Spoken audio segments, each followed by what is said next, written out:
Good morning, legislators, presiding officer, Chairman Flotterin.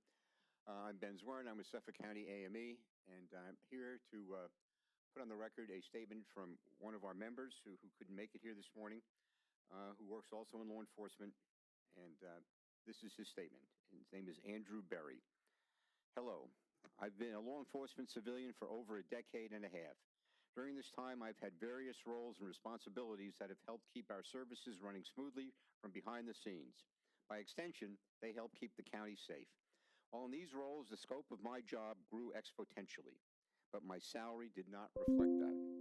I started out making less than $30,000 per year, and even after almost a decade, I still hadn't reached the $50,000 mark, despite working for the highest paid police department in the nation or one of them.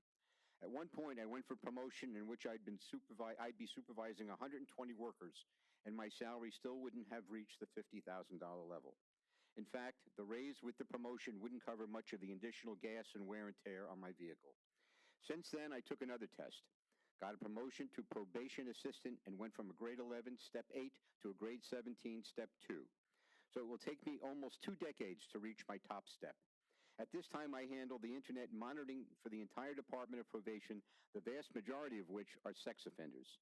This is to help ensure that they don't engage in problematic and even illegal behavior by monitoring their conditions. Through my data reviews and investigations, I've come across probationers violating their conditions, including being around children, including at playgrounds, stalking, and more. Once again, the scope of my job has grown, which I don't mind. I love what I do, but the compensation for the job I do isn't commensurate for all the responsibilities and to deal with the cost of living.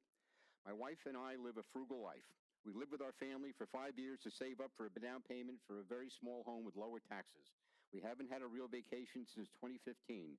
We go to budget food stores like Aldi, buy clothes from Walmart, don't go out to eat, don't use food delivery services, purchase items on sale, use coupons, and have older cars. We bundle services and insurance and more. Even then, after over a decade and a half with the county, we still struggle, even with my wife working full-time and me working a second job. I know my story is a common one among members. We cannot make any more cuts to our finances, and our quality of life isn't that of a true middle-class citizens, even after the many years of service. One of the main reasons our police officers get compensated so well, which they deserve for what they do, is due to the high cost of living here in Suffolk County. This mentality is also applied to other workers in the region, from New York State workers to MTA workers to utility workers and more. Yet when it comes to the employees of our own county that are responsible for maintaining vital services and infrastructure, we have been forgotten for too long. Financially, this has been compounded, especially with abysmal contractual raises, with us receiving 0% or 1% in some years. Let me just finish this one last sentence. My brothers and sisters of AME deserve the properly to be compensated, and a few percentage points per year isn't going to get us where we need to be. We need salary reform, including the salary study that was promised and still has yet to materialize. Thank you for the time and your consideration. Thank you. Our next speaker is